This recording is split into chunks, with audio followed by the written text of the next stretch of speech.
গত সপ্তাহে শেখ হাসিনার ডিপ্লোম্যাটিক বা অফিসিয়াল পাসপোর্ট প্রত্যাহার করায় ভারতে শেখ হাসিনা অবস্থান করার বৈধতা নিয়ে প্রশ্ন উঠেছে।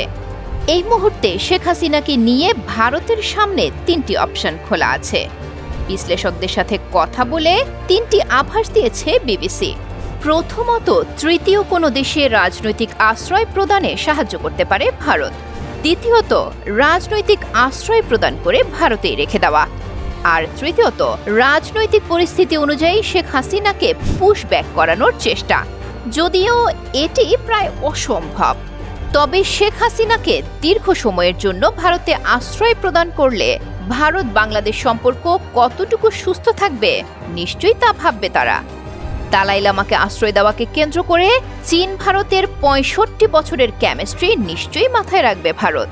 মধ্যপ্রাচ্য, ইউরোপ সহ বেশ কয়েকটি দেশের সাথে পলিটিক্যাল আশ্রয়ের কথা চললেও চূড়ান্ত হয়নি কিছুই। সাপও মরবে, লাঠিও ভাঙবে না, এমন কৌশলেই হাঁটছে কি ভারত?